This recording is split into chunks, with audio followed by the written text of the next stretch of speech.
Hey guys, welcome to a new video. Like, comment and subscribe if you enjoy. Without any further interruptions, enjoy the what if. Chapter 29. Know when to hold fast. Normally, when using the baseline Sharingan to create an illusion, it works like this. First, you gather chakra. Then you imagine a series of images and other sensory information, the more vivid the better. You don't need much. The Sharingan induces a dream-like state in its target, and from there most people will smoothly fill in the scene with missing pieces from their own subconscious. Then, you make eye contact to establish a connection with the target's chakra system. After that, the hard work is done, and you are technically able to leave the target alone to dream. Realistically, of course, it needs much more effort to convince a strong-willed person to stay wrapped in illusion. It's likely that anyone so weak-willed that they could be left alone with something crafted in a few seconds is someone for whom it was pointless to catch in that illusion in the first place. Shinobi had far more important matters to attend to than fooling simpletons, after all. This was what separated the Tsukuyomi from normal Sharingan-based genjutsu. Even though Sasuke wasn't creating an illusion, some of the same principles applied to any sort of connection using the Sharingan. The instant the target realizes that they are being attacked, they can exert their will and chakra to clear their systems. This is a direct contest of their chakra against the chakra that the caster used to strengthen the link, which becomes like a shield that protects the caster's jutsu from destruction. In extreme cases, it protects the caster's own mind from a counterattack. Sasuke had spent the minute that Luffy had been fighting building up that shield of chakra brick by metaphorical brick, and now he got to watch his hard work be torn apart in an instant. A vortex of flame swirled about him, and the Kyuubi was at its center.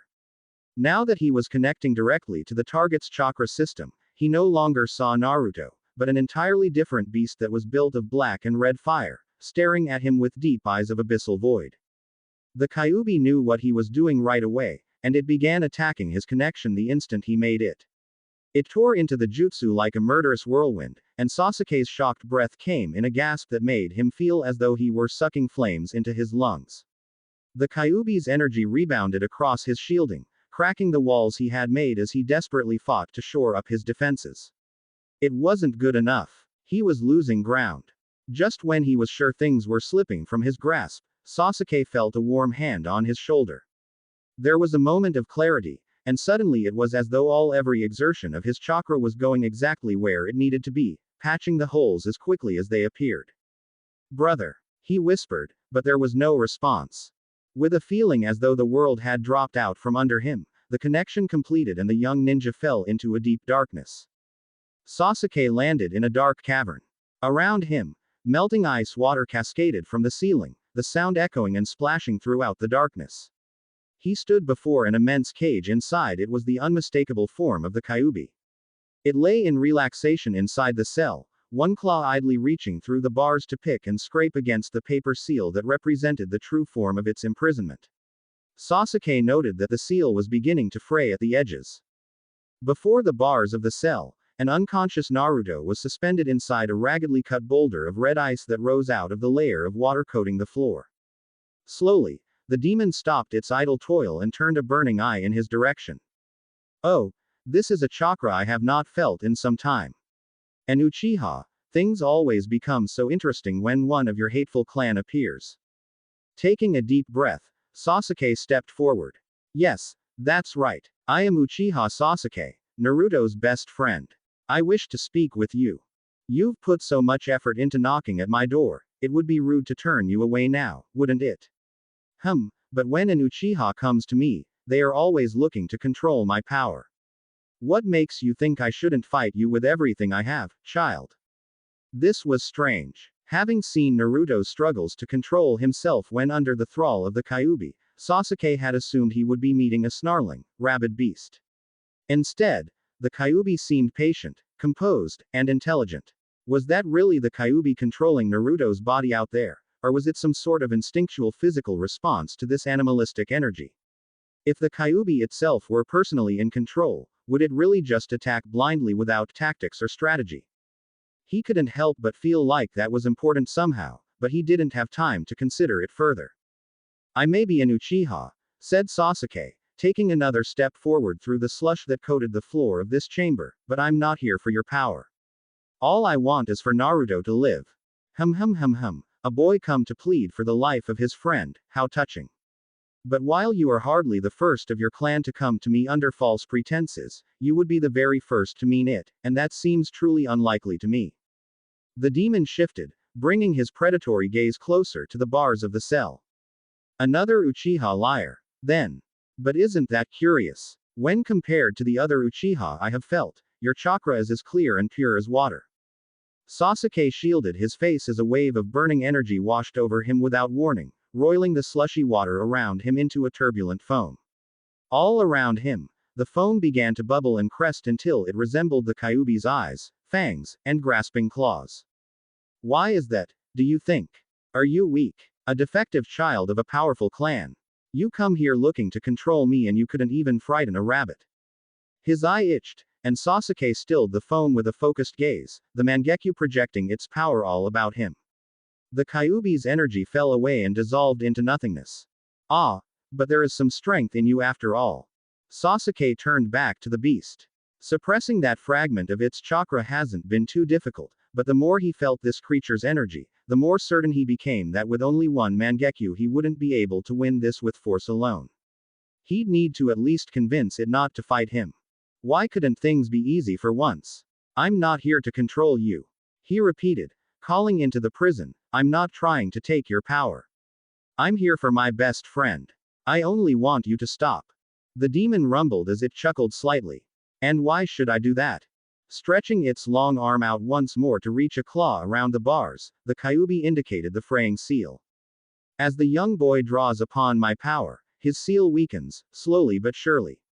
This is the greatest progress I've made during his entire life, and you want me to stop now. Why, exactly, should I care? Sasuke had been afraid of this. When it came right down to it, he had no idea what it was that the Kyuubi wanted. It sounded as though the demon wasn't exactly aware of what was going on outside in the real world, except in the vaguest possible terms. That would fit with the idea that it wasn't controlling Naruto's body directly. Did it not know that Naruto was actually in danger? Sasuke wasn't even certain that the demon could experience death, but he knew that it would eventually reappear in the world if its host died. Would Naruto's death help it or harm it? Did it want Naruto to live or die? He took a chance. Because Naruto's going to die, he said, simply. Now, the beast shifted again. Do tell. That man that Naruto is fighting out there is one of the greatest powers in this world. He has access to a demon similar to you, one that grants him power over ice. The Kyuubi stretched out, slowly testing the limits of the cage. Bored, it closed its eyes. I know this already. I have never seen a demon like the one whose power touched mine, but I am not worried.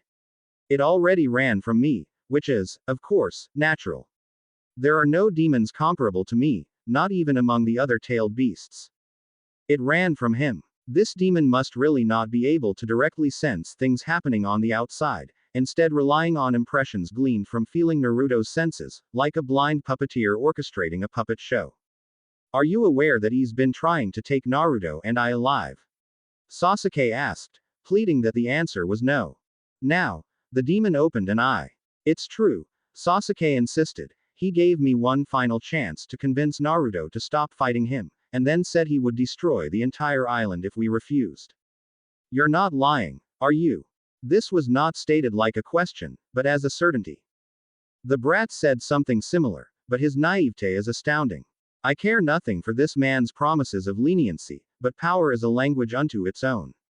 Destroying an island or 10 is by no means outside the limits of my power, but it is true that I have concerns that the boy's weak body could survive the damage such attacks would create. Sasuke kept quiet, somehow feeling as though this was not a time for him to speak. Soon, the Kyuubi seemed to reach a decision. Very well, Uchiha child. Unlike a human, I do not grow unreasonably stubborn. I've gained enough from this exercise of my power. If this man challenges my might once more, then my next appearance will be far more destructive. See that he understands that. I will retract my chakra from the boy as carefully as I can to spare his body, though he will likely remain hurt and unconscious for quite some time. The demon's arm retreated back through the cell bars, and it closed its eyes. Ensure he returns to safety, or else you will be seeing me again. Sasuke backed away, and then broke the link with relief, feeling the world intrude on his consciousness once more. As soon as he returned to the blasted and frozen landscape that had once been so idyllic, he pushed his wounded body to get himself away from the battlefield. Naruto had suddenly collapsed, and Luffy was busily exploring new boundaries in the field of being extremely wounded, but somehow Sasuke doubted Aokiji would let him apply his limited knowledge of first aid to help them. There was nothing else he could do here. But he might just have a plan to get them all out of this. A minute after the battle had ended, Aokiji returned to clean up the mess. Emerging from the ice, he watched Sasuke stagger off the field and disappear into the mess of rubble and warren of craters that now covered this part of the island. No matter. The boy wouldn't be getting too far like that, and Aokiji had seen people lose too much trying to chase after everything at the same time. Keeping the two in his hand was definitely preferable to chasing one in the bush. Lazy justice, that was the key. That's what he had subordinates for, after all. Instead, Aokiji checked on the two other combatants. Naruto was now completely unconscious, his clothing torn and bloody. Though the boy was bleeding from wounds all across his body, the admiral noted that none of them were as deep as they should have been. When that red energy had dissipated, the boy had stopped regenerating, but it seemed likely he would now live. Checking in on Straw Hat Luffy, Aokiji winced. The pirate was fighting and struggling to breathe, his arms and legs charred from the vicious melee with the burning beast. What little of his skin that hadn't suffered burns was covered in blood. Straw Hat's eyes turned to him for just a moment before they began to close. The lad really did remind Aokiji of his old friend and mentor, Vice Admiral Garp. You fought well, kid, he said, as Luffy fell into unconsciousness, but it's over now. It was true. The battle was over. Time to bring in the cavalry. Concentrating for a moment, he extended his senses along his ice and found his bicycle embedded where he had left it about a mile off. Raising an incline and frozen path for it, he waited patiently as it rolled his way. Anticipating combat, he had kept his sensitive supplies in one of its carrying compartments, including a portable Den Den Mushi. Taking it out and establishing a connection, he spoke into the line. Yes, Commodore Flounders, it's safe to approach the island now. I have Straw Hat in my custody. The rest of them should be wounded, so I want them rounded them up and then taken to your ships. Meet me at the eastern side of the island where we discussed earlier. Out. Orders given, he returned to watching the two wounded young men. Though the battle was over, he was not at all worried about any of the Straw Hats escaping. The log pose for this island was abnormally quick, taking barely 8 hours to set, but it had been only 2 hours since the Straw Hats had arrived. Nothing that this incapacitated group could do would delay matters by that long. Even in the worst-case scenario of their improbable evasion, nothing could stop him from freezing the sea to keep them landlocked. Admiral Aokiji, the man known as Kuzan in a past life, was one of the most powerful and experienced figures in the world, and he had a terrible premonition. Akatsuki, this new island of ninjas, the poneglyphs, this mysterious young man that had undergone the terrifying transformation, they were all connected in a horrible manner. In his long career in the Navy, he had seen world-threatening conspiracies surface and sink numerous times, and this set off his warning bells like none other. In particular, something was odd about those tales the young boy had displayed. There was something familiar about it that lurked at the corners of his memories. Something that Fleet Admiral Sengoku had once said. He couldn't recall. Taking a pained breath, Aokiji tested his wounded side. No good. He couldn't unfreeze it without slowly bleeding to death, which meant no bicycling until he got treated. The prisoners would be taken to Eni's lobby and processed for full interrogation. He himself would have to report this incident to World Government HQ as soon as he was healed enough to make the return trip.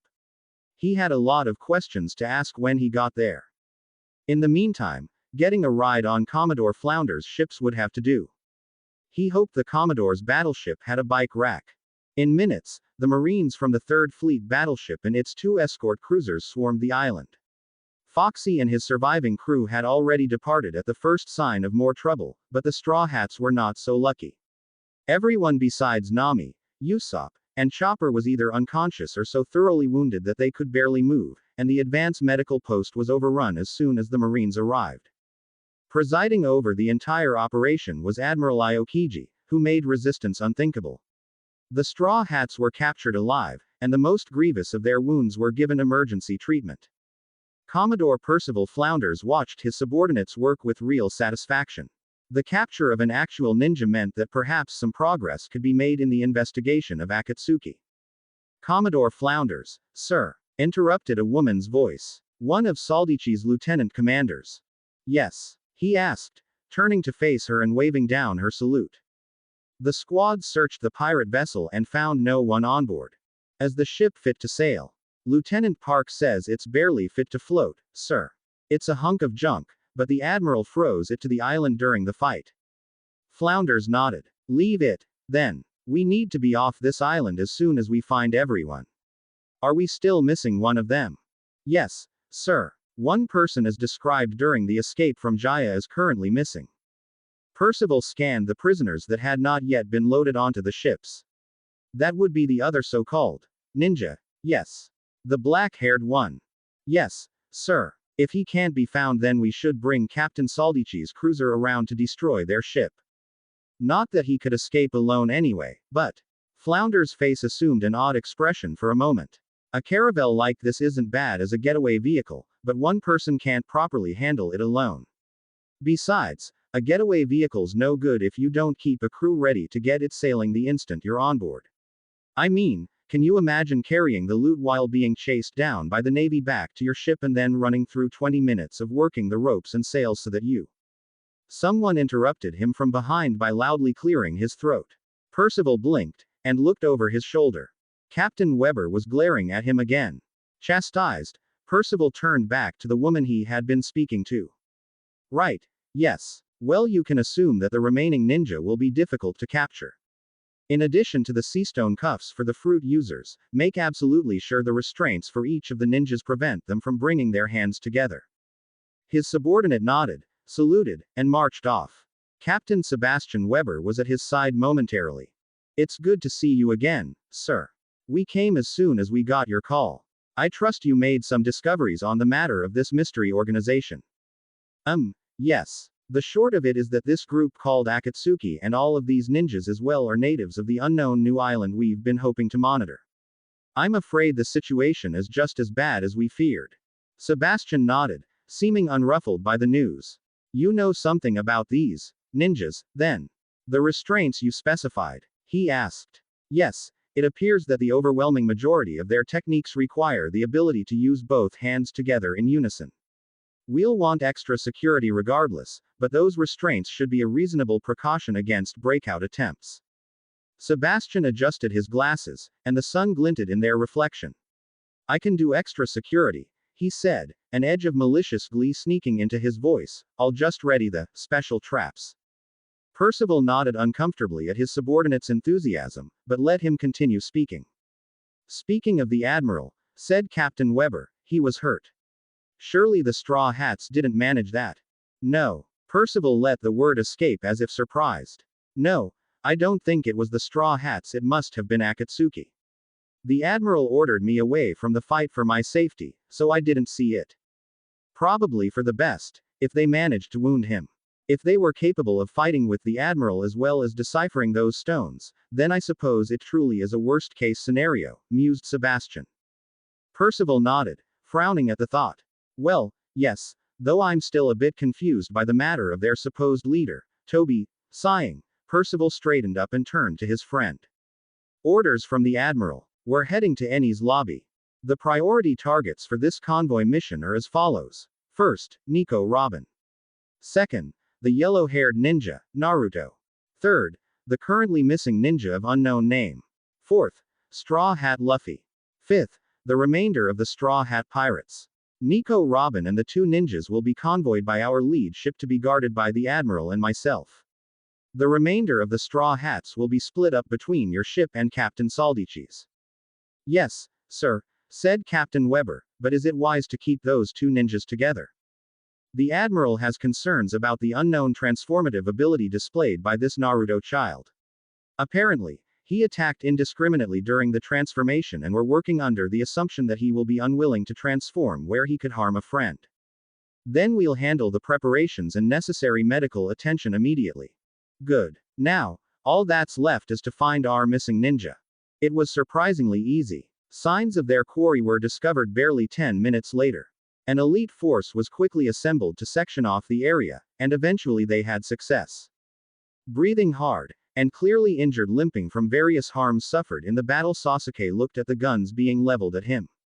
Letting a long sigh escape him, he knelt to the ground and placed both hands on the back of his head. I surrender. He called out. I'll go with you peacefully. I'm the only one who can restrain him. Please. I won't fight you. Chapter 30. He who rules from the shadows. 10 days earlier. Skypia. You presumptuous insects, proclaimed the man known as Lightning God as he stood atop the mighty airship hovering above them. You invade my holy land, defile my birth, profane against my priests, and now you seek to desecrate my relics. Most of Akatsuki had gathered together in readiness for a continuation of their earlier battle, which Enel had abandoned in a snit halfway through. Now, though, it seemed he was ready to give it another shot. The airship's enormous motors and propellers roared and whirred as it kept the gold-coated ship afloat, solving the weight-to-propulsion problem by channeling Enel's unlimited power. Lightning shook the air as the atmosphere ripped apart from his rage. He turned an imperious finger towards Akatsuki's leader.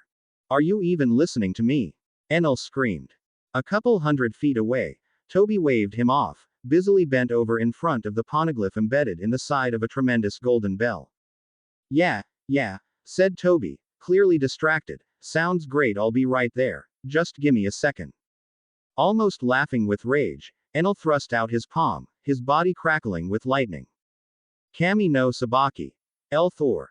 Every member of Akatsuki save for the one currently reading shielded their eyes from the godlike light show as a 200 million volt hammer of lightning as wide as a house crashed out from Enel's hand. It turned the air around it into an expanding wave of energetic plasma that singed hairs and burnt robes. The bolt struck Toby dead on, covering the distance between them in less than a millisecond, at which point it immediately disappeared with a noise that sounded vaguely like a asterisk group. Asterisk. Toby grunted in annoyance. Quit it. I said I'm trying to read. I'll fight you in a minute, okay. It was times like these that Danzo remembered why it was, exactly, that most of Akatsuki tolerated Toby being in something like a leadership role. Each of these people respected power, and Toby had it like few others he had ever seen before. Names like Hashirama and Madara came to mind, and that was no faint praise. Enel began hyperventilating again, and for a moment Danzo felt sure he was about to witness a repeat of their opponent's earlier temper tantrum. Unfortunately, the man composed himself moments later. Very well, he said, breathing deeply to steady himself. I know not what tricks you are using to escape my vengeance, but it means nothing in the end when I can rip the clouds from under your feet. Immediately, Orochimaru and Kakuzu began preparing long-ranged wind jutsu, but Enel needed no such preparation. Sango. Another titanic bolt of lightning appeared as if from nowhere, striking upwards from underneath Toby. In a flash of light and fire it obliterated the tremendous cloud-wrapped vines that the golden belfry rested on before being absorbed into Toba's defensive technique. The bell fell, smashing through several layers of cloud below before breaking through to the open air. Hey! Toby shouted, as he began free-falling. I was reading that, you meanie. A series of white tentacles whipped out from his ears, grasping and clinging onto the remnants of one vine to halt his fall, and his Rinnegan flared with power. The incalculably heavy golden bell halted in midair, then began to climb upward once more. Not to be outdone, Enel dodged the incoming wind attacks with an instantaneous teleportation, appearing next to Toby with a vengeful cry, already swinging his heavy golden staff. Toby attempted to dodge, but the attack landed unerringly, breaking his bones and sending Toby shooting sideways into a nearby bank of clouds. The bell resumed plummeting to the earth below, but Enel paid it no heed. He landed on the clouds and then turned to the gathered members of Akatsuki, laughing with a god's nobility.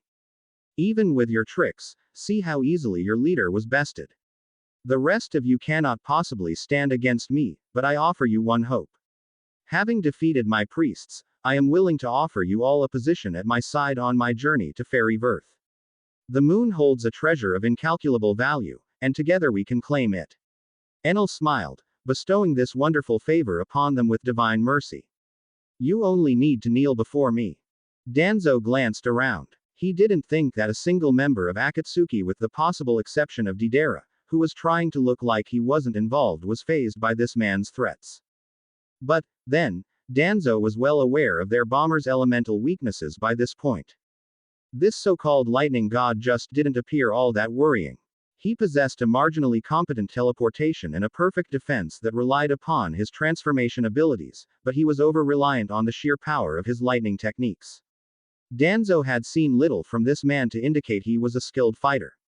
Hurting Toby was the first success he had had against them during these encounters, but no sooner had Danzo thought this than Toby emerged from a nearby bank of clouds, scrabbling up to the surface with grunts of effort. He wasn't even hurt anymore. Danzo nodded to himself. He'd suspected for nearly a year now that Toby had some method of self-regeneration, but it was normally so hard to hurt the man that it had taken ages to get confirmation. He'd add that to the list of Toba's known powers. The tentacles were odd, too. He hadn't seen those before. "Aw shucks. My stone." Toby cried out in frustration.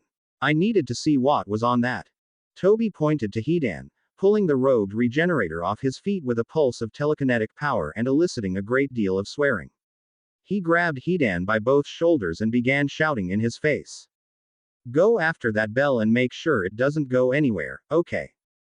Wah, what the shit are you?" Wasting no more words, Toby picked Hidan up over his head and chucked him into the hole the bell had made. His screams faded away as he disappeared out of sight. Seeing this, Deidara spoke up.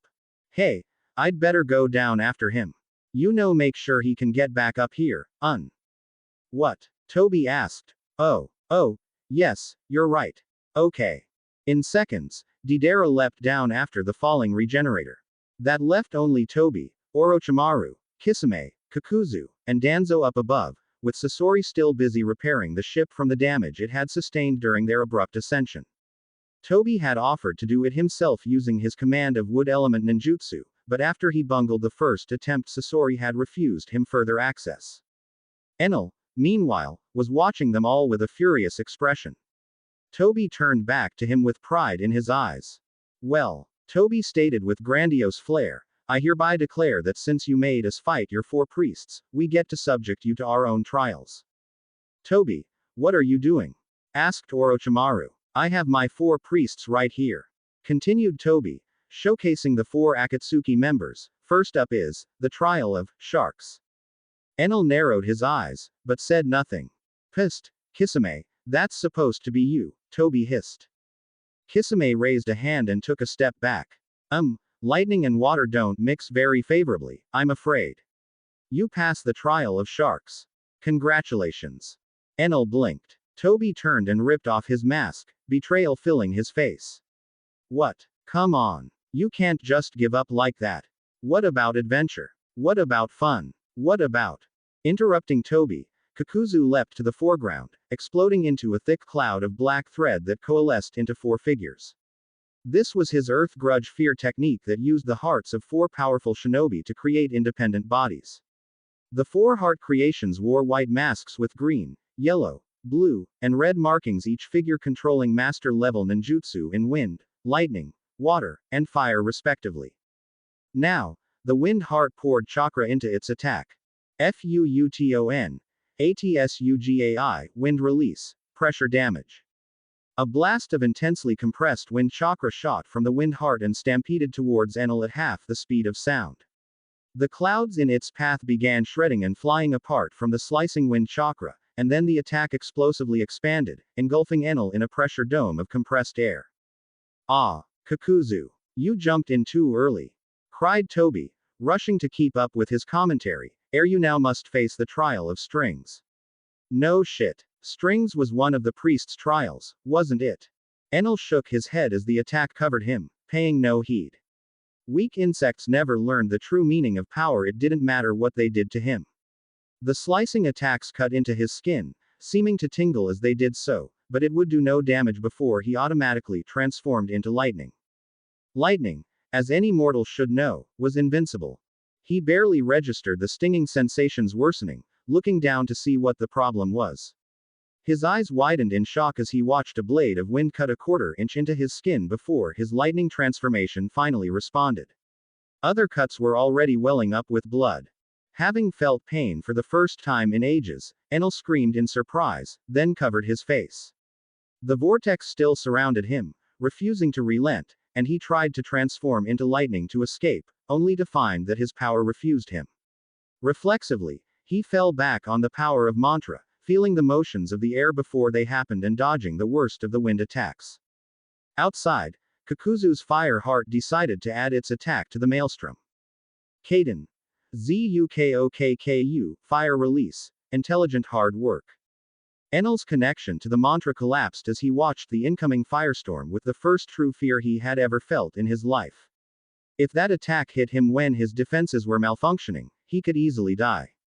He pushed his lightning transformation harder and harder inside the slicing chamber of wind until, just before the world exploded in fire, Enel finally switched into his lightning form, teleporting to fall into a bloody heap in an area outside the erupting inferno. With wild eyes, Enel snapped his head up to look at the wind heart, which was just now reorienting to face him. A flick of his wrist verified his lightning was now working properly, and he sent another bolt of landscape-shattering energy at the creature that had attacked him. Silently, Kakuzu's lightning heart slid into the path of the bolt, sticking out both of its black, wriggling limbs to intercept.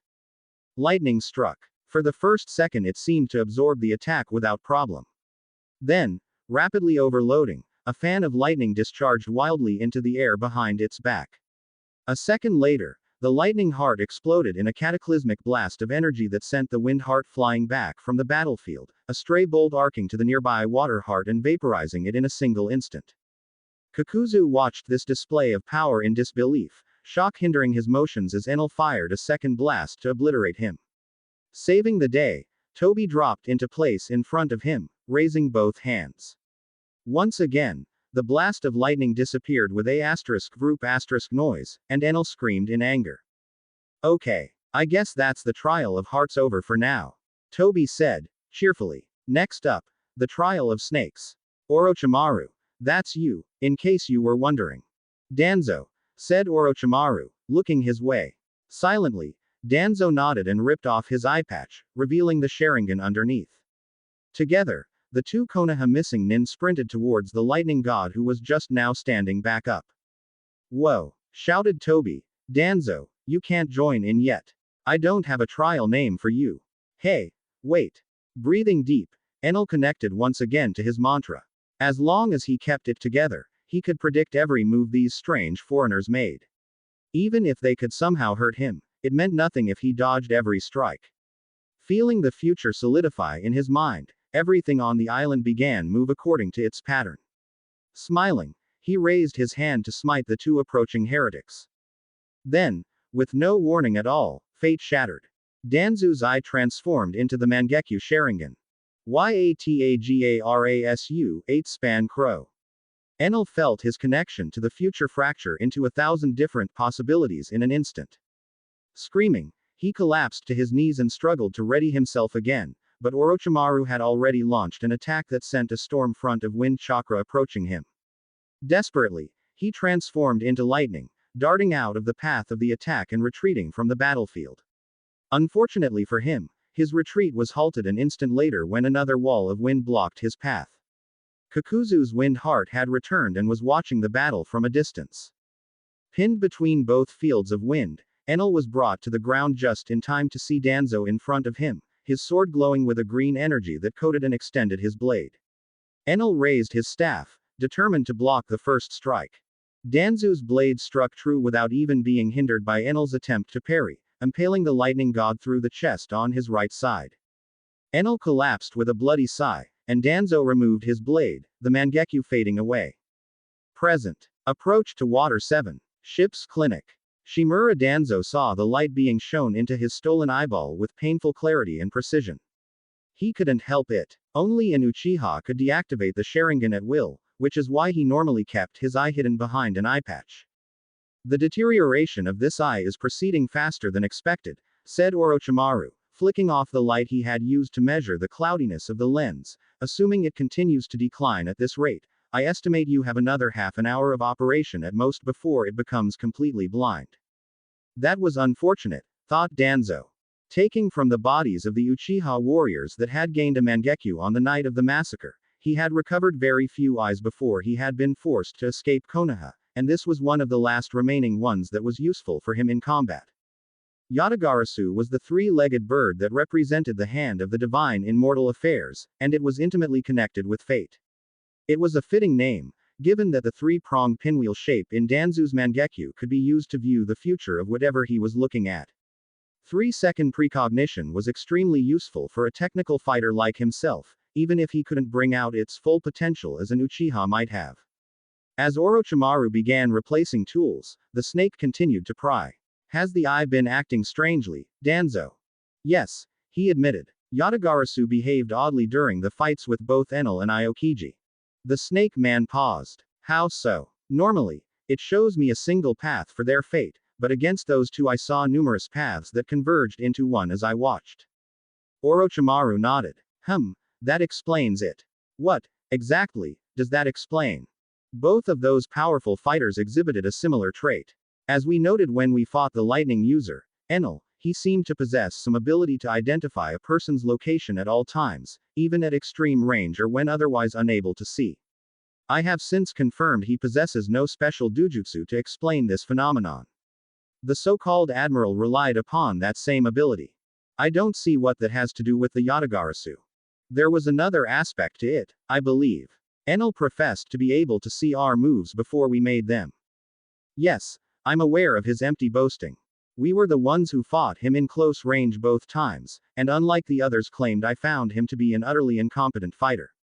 I thought you had decided it was just that he boosted his reflexes through control of lightning, and then his control failed after the wind attack phased him. Orochimaru shook his head, still stowing his tools. No, I've since confirmed that wasn't the case. In fact, the only thing I can see that is the same in both cases is that Enel and the Admiral's fighting performance degraded immediately after you entered combat. Narrowing his eyes, Danzo considered what he knew. You think that they did, in fact, possess precognition. I also think that the Mangekyo Sharingan overpowered it. Like a master of shogi thinking 12 steps ahead of a novice, when two predictions of the future clash only one can be true in the end. Whatever form of precognition those two used was no longer giving them accurate information. Which would mean that the multiple paths I saw was the Yatagarasu fighting and winning a battle for supremacy, finished Danzo, nodding to himself. It makes sense. Yes, agreed the snake man, and it also means that it's more stressful on the eye itself. We only brought this one eye on this mission, so you would be wise to be careful with it, Danzo. Of course you are correct, he lied. In truth, it still amused him that Orochimaru wasn't aware that he had brought the Koto Amatsukami with him on this journey, hidden away inside the first Hokage's mask of flesh on his shoulder. After all, it had been Orochimaru himself who had implanted the eye there. Years ago Danzo had taken Uchiha Shisui's incredible eye, the Koto Amatsukami, and though it had cost him, that cost had been worth it. For someone who wished for true power, it was a most glorious tool. What a strange twist of fate that it had been born to one as unambitious as Shisui. The Koto Amatsukami could be used to subtly and invisibly alter a target's personality and desires, even without eye contact. The only problem, besides the normal Mangekyo's weaknesses of gradual blindness, was that it was limited to being used roughly once in a decade. So, cast out from Konoha with little in the way of resources, Danzo had known to use it wisely. He had gone to Orochimaru. Once Orochimaru had come under the Koto Amatsukami's thrall, the man had become convinced that Danzu's ascendancy would create the most wonderful cycle of destruction and rebirth in the country's history. With Orochimaru's aid, they had partially overcome the limitations of the Mangekyo by implanting the first Hokage's cells so that the eye could draw upon the natural energy that flowed from the Senju DNA. Now, instead of being useful once a decade, it was possible for him to use it once a week. It was a pity they hadn't fixed the gradual blindness problem. The Koto Amatsukami was almost dead after barely 10 uses. It was also a pity that he had never discovered where Itachi had hidden Shisui's other eye. Also unfortunate was the fact that the eye hadn't worked as expected on Tobi. Or rather, after Danzo had enthralled him once, Tobi had followed his orders for more than a day, but the jutsu had weakened every time Tobi had used his damnable chakra nullification technique, until eventually he had returned to normal. If he was going to manipulate Toby, he just had to wait for the right moment. So the eye would rest safely in his shoulder until that moment arrived. While we lost a member to this threat, said Orochimaru, interrupting his thoughts, I believe we may have learned enough to make up for the loss. Oh, while the admiral we fought was indeed powerful, if he represents the utmost powers of this world, then I believe we've already won. All that remains is choosing the appropriate strategy. He turned to face Danzo, curiosity in his eyes. Tell me what you would do, Danzo. I wish to see how you would stir the world into motion and ensure our control of the fruit of the divine tree. Danzo paused to consider this. Two separate uses of the Koto Amatsukami on the man over the years had meant that his control over Orochimaru was very thorough, but giving his thrall the answer he wished to hear would make it less likely to cause conflict in the long run. In this case, however, he felt that his honest opinion would work best. We do what we did with Konoha. Cut off a head and strike for the tree during the confusion. If these admirals are the strategic power that they were implied to be, then killing one of the three would throw the world itself out of balance. 3. Strategic power? Asked Orochimaru, not following. Where are you getting this information from? Oh, that's right, muttered Danzo, you weren't up above when Toby played us for fools again. Hours earlier, Toby, Kakuzu, Kisame and Hidan were above deck, and Danzo watched their ongoing argument from his position at the helm. Kakuzu slammed his fist through a nearby railing, splinters flying into the ocean. With a barely restrained growl, he bit out, of course we need a smaller ship. Have you forgotten that Sasori died back there, Toby? Without his mechanisms we're stuck sailing this massive thing ourselves. All because you wouldn't let me replace my heart. Well, that's not fair, started Toby. He went off on his own. It was too late to help when we got there. When you got there, Toby, growled Kakuzu, some of us were fighting that man for 5 minutes before you thought to stop wandering about and join us. That hardly sounds like my problem. Sounds like you guys couldn't handle him. Of course I couldn't handle him. I lost 2 of my hearts following after your worthless scheme up in the sky. Now, said Kisame, seeking to calm the situation, Toby, he really was a challenge. Honestly, I'm probably the only one among us who's used to fighting against an ice user. There's a reason we in Mist exterminated the Yuki clan, after all. Don't think I've forgotten about you, snarled Kakuzu, pointing at Kisame. What happened to the plan? In case of another powerful fruit user, we were supposed to trap them inside a force field and fill it with water. Did you just forget about that without my water heart around to help you? Kisami's jaw fell open. You can't be serious. I don't care what kind of weaknesses these people have, you never give an ice user more water to work with. And so you conveniently spent your time fighting defensively rather than going for the kill. Fantastic. I expected Toby to show up sooner. If we run into a fire user, you won't see me playing it safe, let me assure you. Toby, what were you doing when the rest of us were fighting? Asked Toby, pausing to sip from a nearby drink. Oh, well, I stole the soul of one of the pirates we beat in the games. There was a pregnant pause as Danzo, Kisame, and Kakuzu took this in. Sighing, Danzo abandoned the helm and stepped down to join the conversation he had so far stayed out of. He made it his personal mission to acquire a list of all of Akatsuki's strengths and weaknesses for when he finally betrayed them, and Toba's list found a way to grow every day. Pardon me, Danzo asked, hoping for some clarification.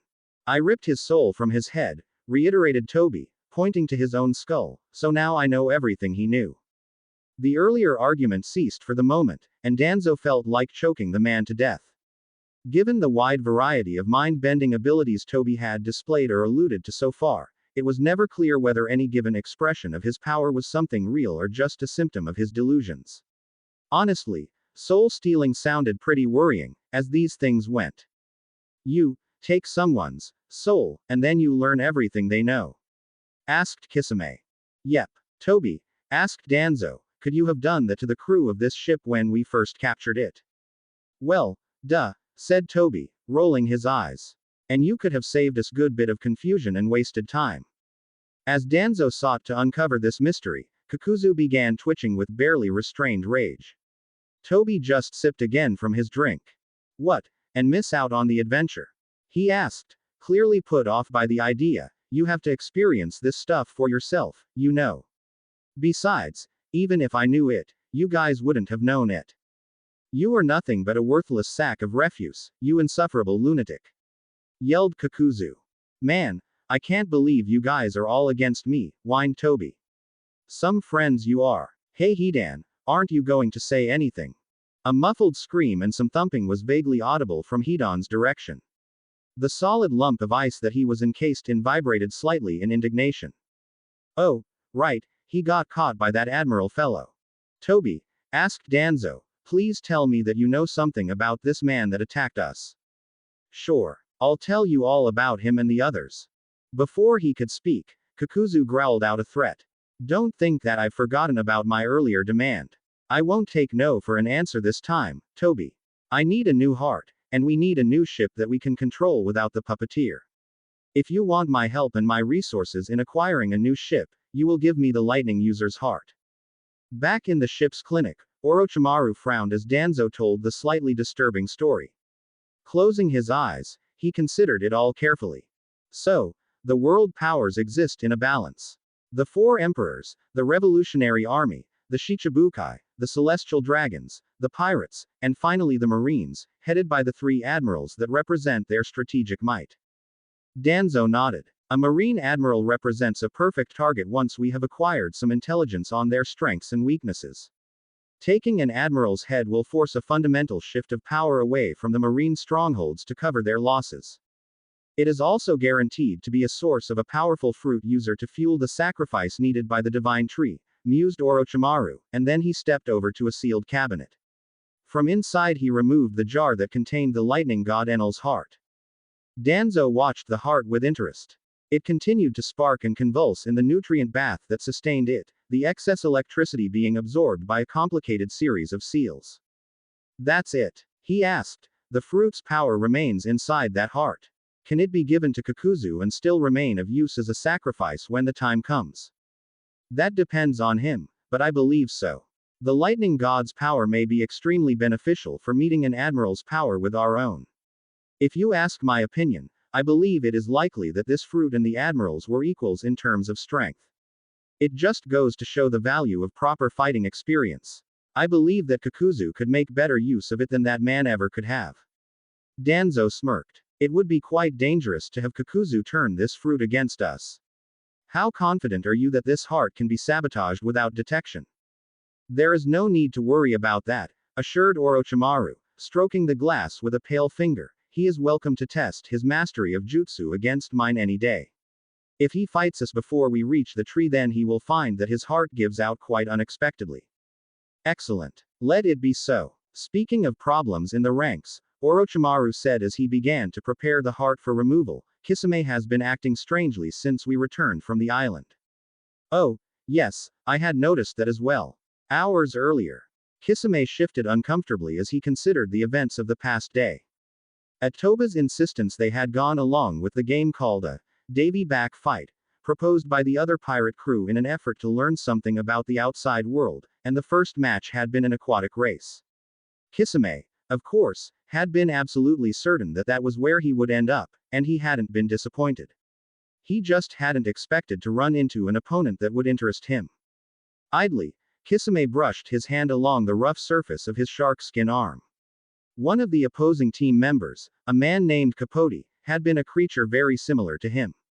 Greenish-blue skin, barely visible scales, adapted to water, a nose like a billfish. Kisame had never seen another person like him in his entire life. Even more disturbing, Capote had seemed to know exactly what he was. He had called him a fish man. Of course, it was hardly Kisame's first time being called a fish man, but somehow it seemed a bit more meaningful coming from this man of unknown species.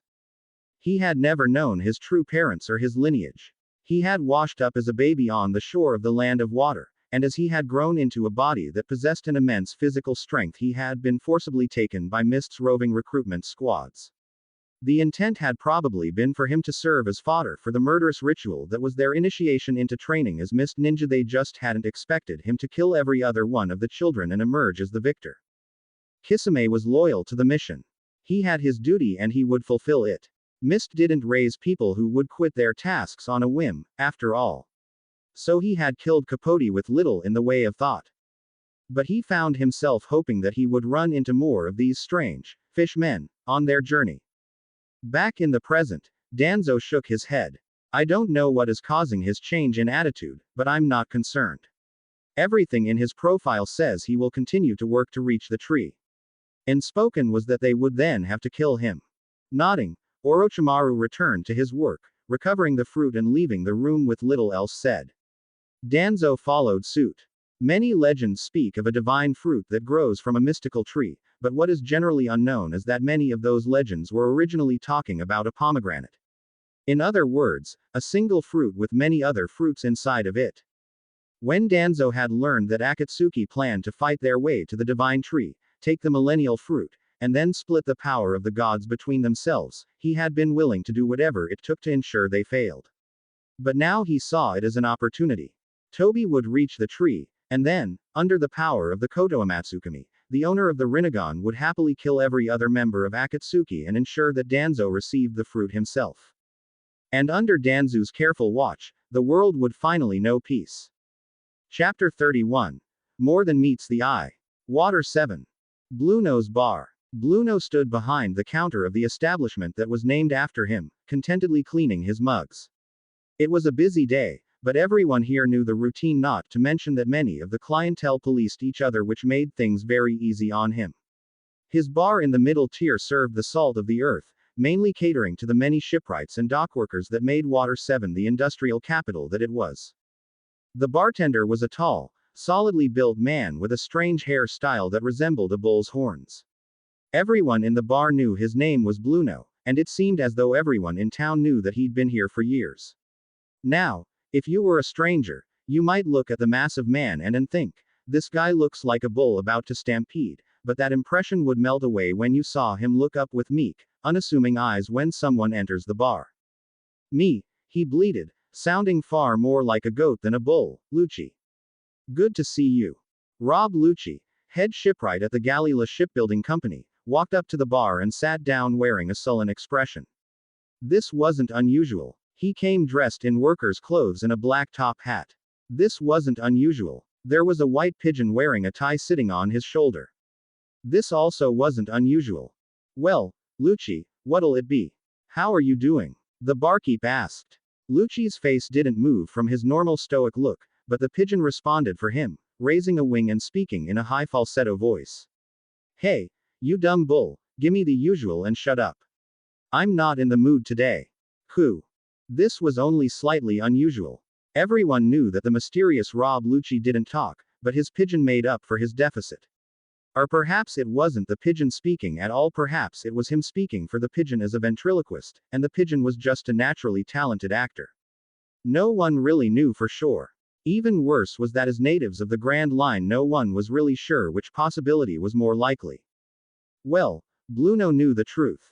Blueno knew everything about Lucci, which was a fact that would surprise just about anyone.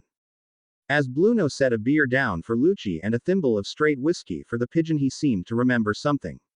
Oh, Lucci, that reminds me. I have something to tell you. Well, what is it? Said the pigeon, or possibly Lucci, as it indicated impatience using tiny wing gestures. Old man Peters, you know, the barber. He said he saw you working the other day and he told me to tell you that you really need a haircut. He said he has openings on the 11th. And if you don't get to it soon, then no one will be able to see your head at all. Why don't you tell him to stuff it? Said Lucci, or perhaps the pigeon. Either way, that was all that was said. Blueno indicated his displeasure by bleating like a goat. Me, Lucci, you should really learn to be a bit more personable. Lucci and the pigeon both said nothing, and eventually Blueno left them to drink in peace. Later that night, 11 p.m. Water 7. Dock Warehouse Section P. Rob Lucci was walking home after leaving the bar when he turned down a dark alley and suddenly disappeared.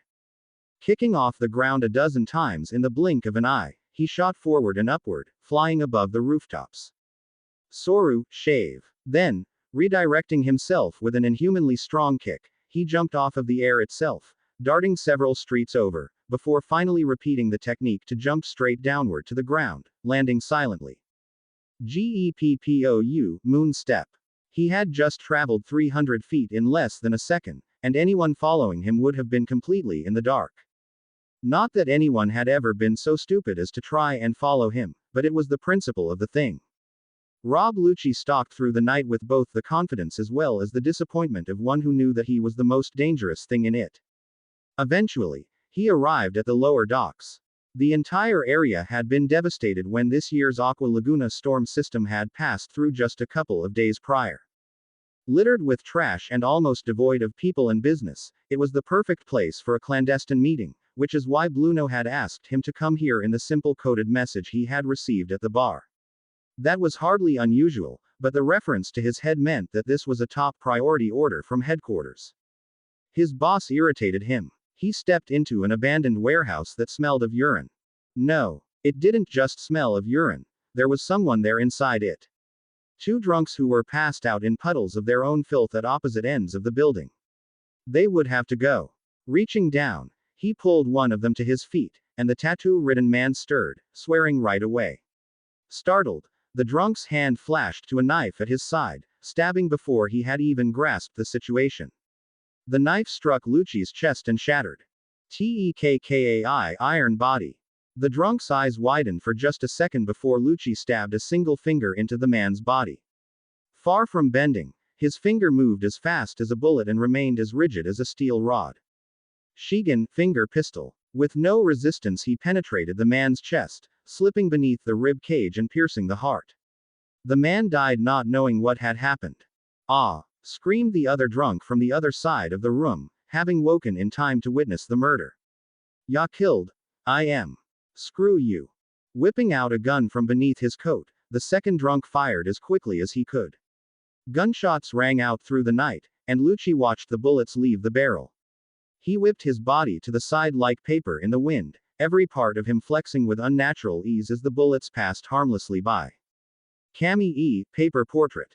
Click click click, the gun protested due to its lack of bullets as the man kept frantically pulling the trigger.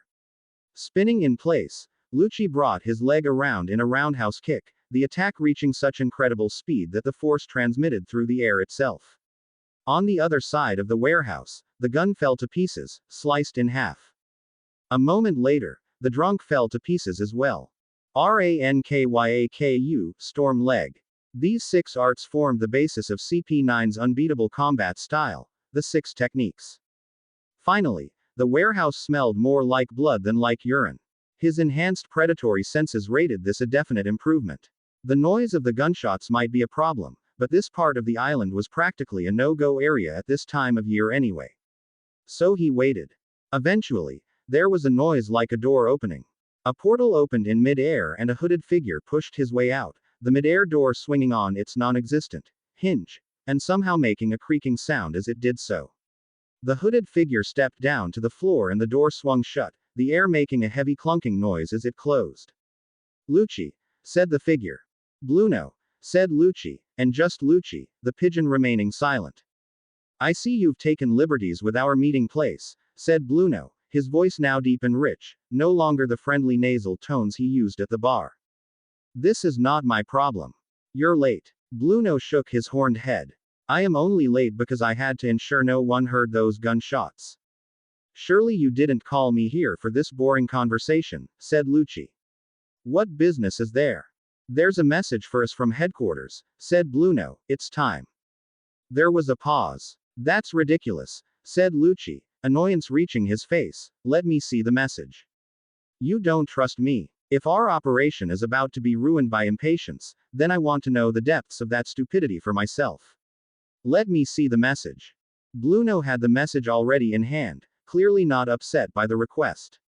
Frowning, Lucci read it thoroughly. As he read, Bluno summarized. They've caught the devil of O'Hara, Nico Robin, and she is being transported to Eni's lobby along with the Straw Hat Pirates. The Admiral, however, has been asked to stop here on his way back to headquarters, which means the fleet will be here as well. Chief Spandam's father was the one who failed to capture Nico Robin 20 years ago, and so now the chief wants CP9 to help escort her to her final destination. All, supposedly, so that the Admiral can return with expedience. He paused. So the chief pulled strings to replace the admiral, and now he's calling in our mission early, finished Lucci, looking up from the paper.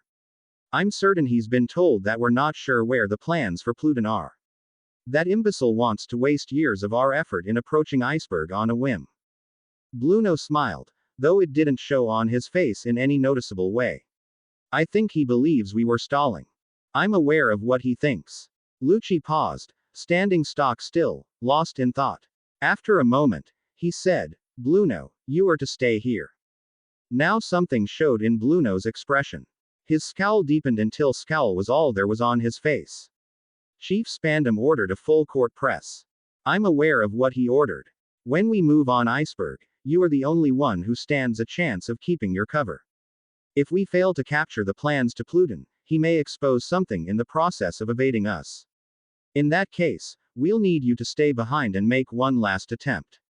But, I will take full responsibility for this.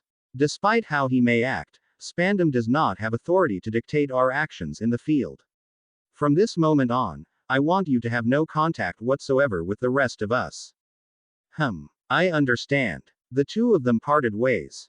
As they left, Lucci considered the night's events. While he hated a job done imperfectly, at the very least they would finally be leaving this accursed town. Rob Lucci smiled, and it was a good thing indeed that no one was around to see its feral menace. They would move on Iceberg tonight. Chapter 32. Know when to break loose. Grand Line. 3rd Fleet Convoy. Lead battleship. After being captured, Sasuke had been loaded onto the ship without argument. He cooperated at every turn. When the Marines asked him to kneel, he knelt. When they placed shackles on his wrists, he accepted them without complaint. They were altered handcuffs, the chain between the two wrist restraints replaced with an iron rod that prevented him from bringing both hands together. Like this, he would be unable to use all but the simplest of jutsu. Still, he didn't put up a fight. In short, Sasuke behaved. In return, they treated him with courtesy. They helped treat his wounds, and they didn't strike him as they stored him in the prison cell across from the unconscious form of his best friend, Naruto. He was told that it was because he had demonstrated an ability to restrain him if Naruto should transform again. Sasuke assumed that they also wanted Naruto to know that if he transformed then he would attack his friend first. He saw no other Straw Hats during his stay. Most likely, they had been split up among the 3 ships in the Navy convoy. From what he had heard, he, Naruto, and Robin were being kept in the lead ship where the Admiral and Commodore could keep an eye on them, but if so, Robin wasn't in the brig with them. He wondered what that meant. Once he had established the basics, Sasuke fell into a deep sleep. When roused, he claimed that the effort of subduing the Kyuubi had nearly killed him, and he would be helpless for the next few days. This wasn't exactly true, but they didn't need to know that. He ate, he drank, and he conserved his energy. About a day into the journey, the Admiral visited him, and Sasuke slowly answered a few questions about the elemental kingdoms, shinobi politics, as well as gladly sharing everything he knew about Akatsuki.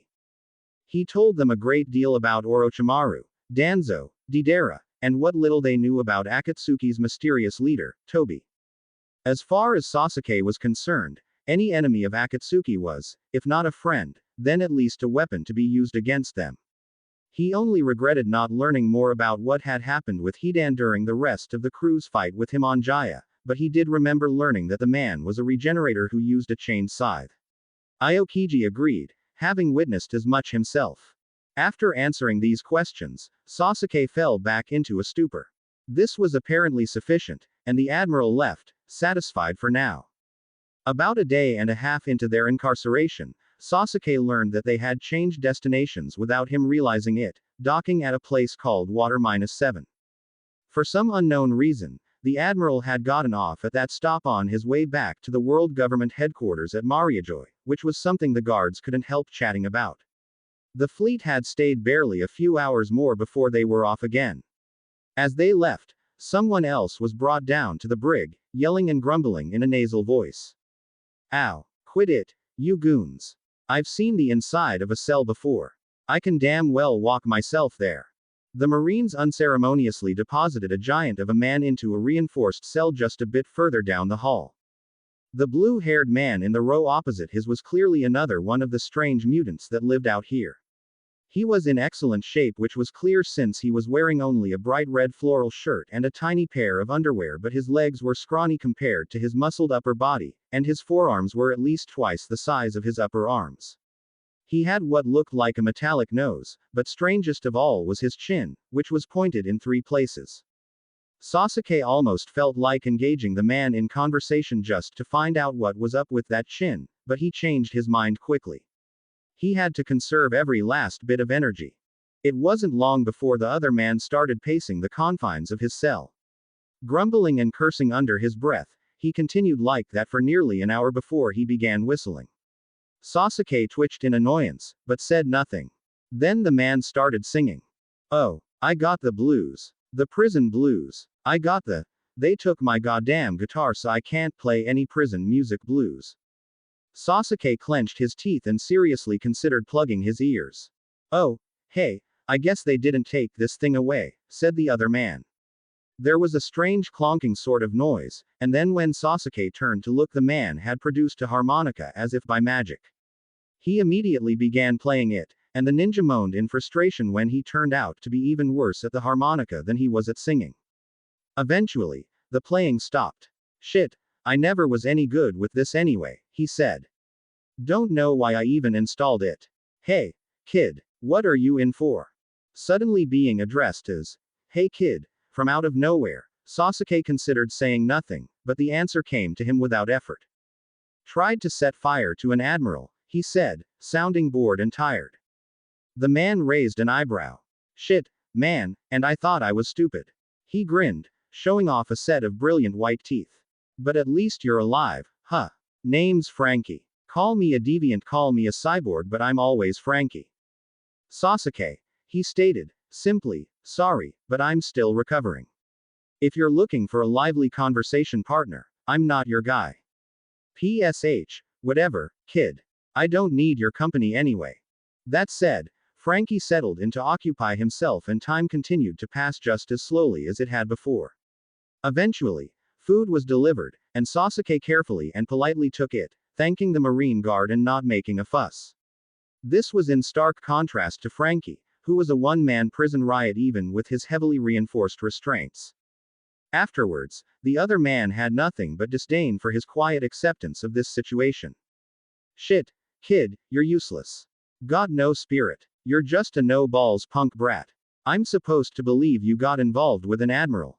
Don't make me laugh." Sasuke said nothing. He just conserved his energy and watched for Naruto's awakening. En route to Eni's lobby, mere hours after their departure from WATER-7, Flounders received an update from Captain Weber. They were being followed. Of course, they had been suspecting this was the case for some time now, but it was good to finally be sure. Their pursuer had been getting sloppy, and they'd glimpsed another hint of a sail when Captain Saldici's ship had dropped some leagues behind the rest of them to take a look. Somehow, their pursuer had managed to stay over the horizon from them for however long they had been chasing behind. Captain Weber, of course, had been coolly furious at the thought that he had missed some important hidden variable, but the more important question was their identity. If it was Akatsuki following them, then that was one thing, but if Akatsuki wanted to follow them right into Eni's lobby, then Flounders would be happy to oblige them. After all, the majority of CP9 was on board and ready to respond to any disturbances from the prisoners, which made him almost wish that the rogue ninja group would try something. No matter. They were only 5 hours out from Eni's lobby. Time was running out for whoever their mysterious pursuers were. Grand Line. 5 hours from Eni's lobby. Third Fleet battleship. Sasuke was trying to fall asleep when Naruto finally awoke. Stirring for the first time in days, Naruto tried to sit up and then hit his head on the metal plate suspended right over his bed. "Ow!" he shouted, his voice hoarse, but still startling Sasuke out of his fitful nap. "What the hell is this?" Once he realized what was happening, Sasuke returned to full consciousness. "Naruto, you're awake." Yeah, I know. Why the hell are they keeping me in this shitty little box?" Naruto's cell had a modified bunk with its own set of bars and reinforced plating to prevent him from leaving his bed. "You impressed them so much with your shadow clone tricks that they decided not to give you enough room for 2 people. I think someone up there had the bright idea of making sure your clones couldn't help you even if you could summon them. He raised his shackled hands, and Naruto examined his own restraints with disgust. Shit. Wait. We're in prison. Oh man, the Kyuubi, what the hell did I do when I was out? You kicked our asses, Naruto, that's what. Sasuke grinned. Don't worry about it. Naruto rearranged himself so his head was pressed against the bars of the cell. Oh man, you're still hurt, did I do that to you? I'm sorry, I knew it was a bad idea to listen to that thing, but. No way, interrupted Sasuke, you left me alone. It's Luffy you should be apologizing to. When the Admiral gave up, he fought the Kyuubi single-handed until I got you calmed down. Shit. Naruto now looked puzzled in addition to worried. Wait, he fought me like that. I didn't think that Luffy guy was all that tough. I didn't kill him, did I? All of a sudden, Sasuke laughed out loud, feeling a wave of relief that his friend was alive and well. Don't worry, I think he's still alive. Apparently he's not just a goofball after all. He did a better job duking it out with you than I would have. It was like two beasts battling. Oh man, that's a relief. Naruto sat back. But, come on. Prison. I mean, I guess it's better than dying or killing everyone, but. I said don't worry about it. I'm just glad you're still alive. Hearing the commotion, Frankie decided to interrupt them. Hey, little dude, you're finally awake, huh? Your friend there is trying to play this all cool, but the fact is he's been super useless this whole time.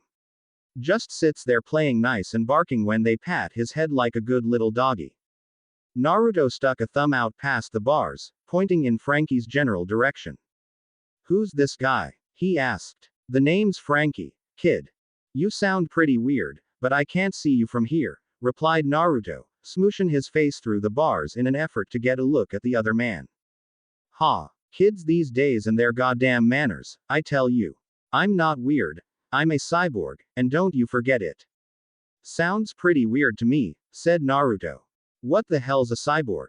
Inside his massive cell, Frankie posed, visible only to Sasuke.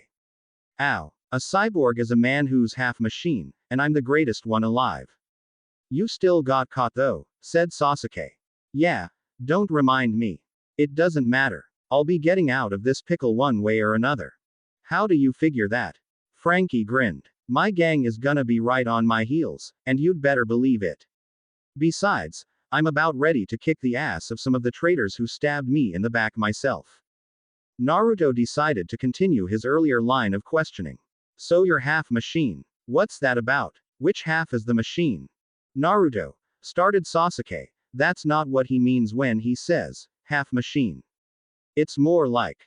No, he's right, stated Frankie with no small measure of pride. I'm half machine the front half, actually. But that half is really something else, let me tell you. Wait, so I'm gonna hate myself for asking this, but the front half? Asked Naruto. If you replaced everything, does that include your. You know? Frankie laughed, slapping his sides as he did so. I've got one word for you, kiddo. Hydraulics. Hydraulics. What the hell does that even mean? Frankie switched to an incredulous expression. What kind of guy doesn't know the greatness of hydraulics? Shit, whatever, kid. I'll tell you when you're older. Why the hell does everyone keep saying that to me? Sasuke laughed, surprising himself after 2 days of self-enforced restraint. Frankie continued talking like he hadn't heard a thing. Even if you don't know about hydraulics, I've got guns, armor, rocket fists, shoot, I can even fly. Bull. Shit. No way can you fly, said Naruto, but now he was really trying to squeeze his head through the bars to take a look. I'm not pulling your leg, kid. It's true. Push me off a cliff if you don't believe me. Yeah, I'm not seeing any cliffs around to test that on, old guy. Frankie grinned. Does that look like my problem to you? There was a voice from the end of the hall. Hey, get the Commodore on the comms. It sounds like the prisoner's awake. Naruto sat up again and turned his head to listen, then looked back to Sasuke. What's that about? Sasuke frowned. They want to talk to you so they can compare what you have to tell them to the information I gave them, but you've been out this whole time. Listen, Naruto, I have something you need to know. Suddenly, Naruto's eyes widened and he assumed a far-off gaze, as if lost in a memory. His head dropped back down to his cot for a moment. Sasuke was very familiar with this expression. He often saw it when Naruto was absorbing a lot of new information. It usually meant that a shadow clone had just vanished. That wasn't part of the plan, but it was actually more convenient. When Naruto sat back up again, the blonde boy grinned at him in astonishment. Sasuke, you magnificent son of a. Shish. He hissed, before Naruto could say anything else. Not the time. Naruto chuckled, almost making it a cackle. Okay, but he's ready to go whenever you are. From down the hall, the guard shouted at them to keep quiet. Sasuke sighed, filled with an intense rush of relief. He had spent all this time waiting, conserving his energy, and playing nice until he could be sure Naruto was awake, but he hadn't been certain that stage 2 would be successful until just now. Naruto, he asked, are you ready? Can you do this? From the boy's cramped quarters, Naruto flashed him a thumbs up. And just like that, their plan could advance. To the side, Frankie was looking on with curiosity. You two little screwballs aren't gonna let me in on this, are you? Naruto laughed. Nope. That would spoil the surprise. From down the hall, the guard shouted, hey, quiet down. Sasuke wasted no further time. With a moment of meditation he drew upon his training, summoning lightning chakra to his cuffed hands. Doing this without performing hand seals made the technique too slow and inefficient to use in battle, but sometimes it was handy in a pinch. Abruptly, he worried that he had made a mistake. He had known going into this that he wouldn't be able to regenerate any of his chakra, and after 2 days incarceration he was down to almost nothing remaining. Even this relatively minor application of lightning had nearly run him completely dry. Still, he kept it together, and as his hands became wreathed in lightning his metal cuffs tore themselves to pieces. The slagged scrap clattered as it fell to the floor. Hey! Shouted the guard, stalking down the hallway, what the hell are you doing in there? As the lightning subdued, Sasuke flashed his fingers through the seals of one of the many basic cantrip jutsu he had copied from Kakashi, then grabbed a chunk of scrap metal in his palm. The iron began to glow a very soft red in his hand as fire element chakra convinced the metal to reshape itself without the need for intense heat. Sasuke gently pressed the scrap piece into the remains of the cuff locking mechanism, concentrating as it flowed inside the lock. When it finished, he removed a crude but functional key. Sasuke hid the key just as the guard approached. When the surly young marine looked in and saw the wreckage of the ninja's handcuffs, his jaw dropped open. He shouted to alert the other guards standing outside the door and then raised his rifle. Sasuke interrupted him by darting forward and grabbing the man's gun, pulling the marine to slam him against the cell. What followed was a half-hearted, one-armed effort to wrest the rifle from the marine's grip. Reaching his other hand out past the guard's line of sight, he tossed the makeshift key to Naruto, who caught it and quickly stuffed it into his mouth.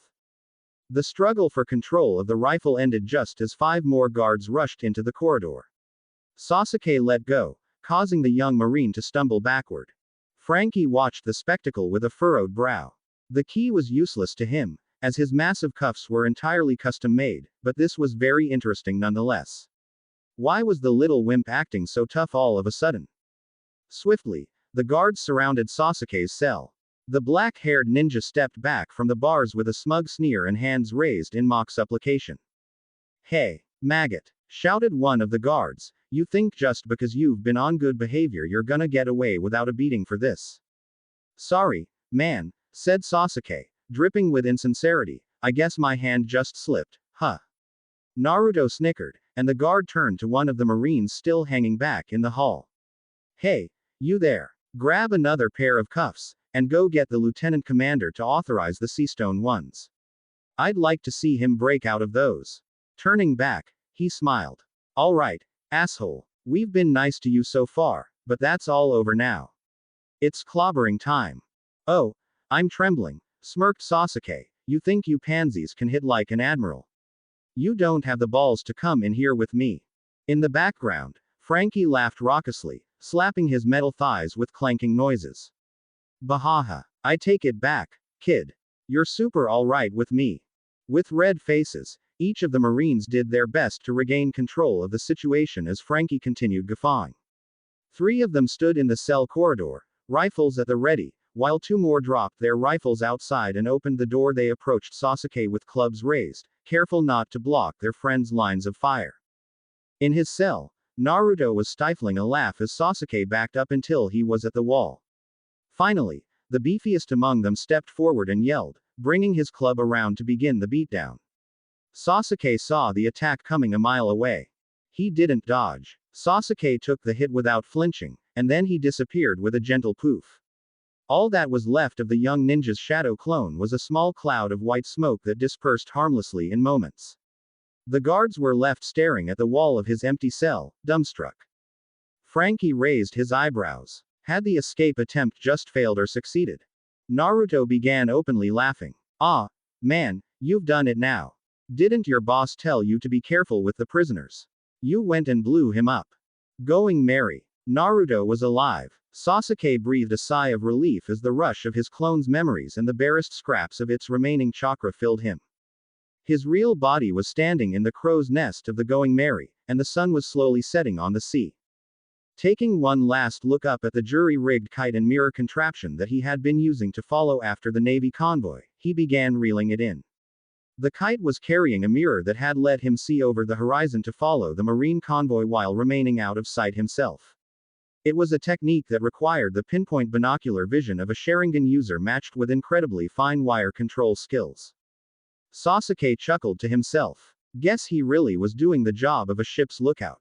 Yawning, he rubbed the bags under his eyes.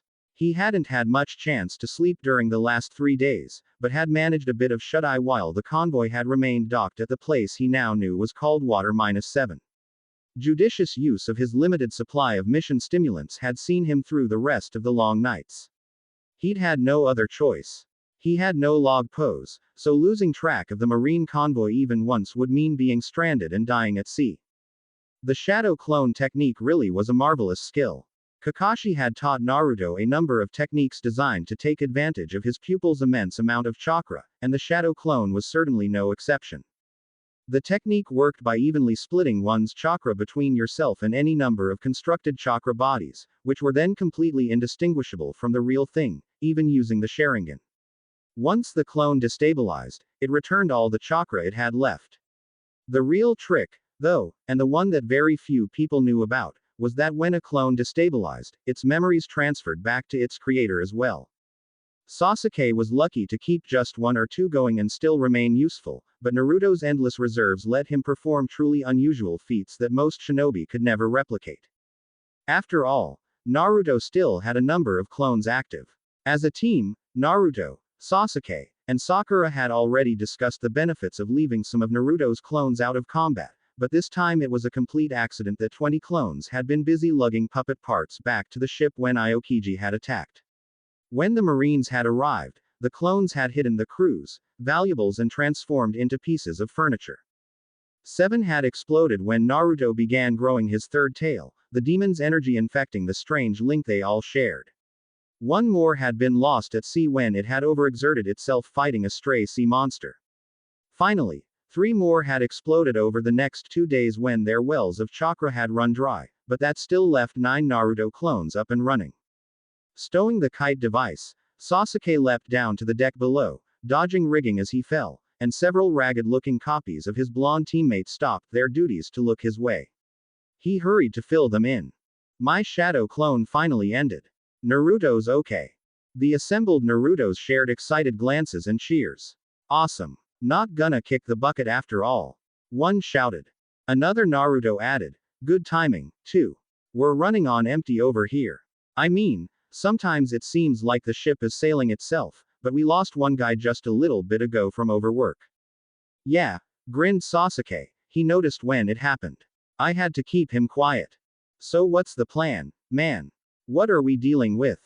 Sasuke paused to consider. His clone had thought up a number of possible breakout plans during his enforced downtime and had committed several possibilities to memory, but there was still a lot of information for the real Sasuke to sort through. He rarely had to deal with shadow clone downloads at all, much less one of this size. Finally, he gave his answer. Naruto and Robin, along with another prisoner who seems like a cool enough guy, are on the lead ship with the bigwigs. Robin's not in the same prison area with him, but she's on board somewhere. The rest of the crew are split on the two other ships. Shit, that Ice Man's on the lead ship too. No, looks like the Admiral got off at the nearest island. A place called Water -7. I don't know why, but it works out well for us. Without him on board, we'll be able to take them on, no problem. Sasuke regarded the clones of his best friend. What do you think? The original Naruto's trapped in a tiny cage with a handcuff key and no tools. There are maybe 500 Marines on board. Can he make a safe getaway? Each of the Narutos laughed. One said, "Man, I can think of like 6 different ways to get out even from here. Remind me to tell you how I did it." Good. Okay. So here's what I'm thinking. Together, Sasuke and the Naruto clones worked out a plan, of sorts. In the cover of the approaching darkness, Sasuke would approach from the rear, catching up with the convoy by running along the waves. He'd already tested their relative speeds and found he could make good time compared to a Navy ship, though he couldn't keep it up for long. Meanwhile, the real Naruto would escape from his cell and either rescue Robin or get off the ship, depending on his situation. Then, Naruto would infiltrate one of the other ships to rescue the imprisoned crew. Naruto would jam a kunai into or otherwise mark the rear of ship he had called dibs on, and if there was no such mark present then Sasuke would assume that he was still imprisoned in the lead ship. If he had marked one, Sasuke would take the other ship.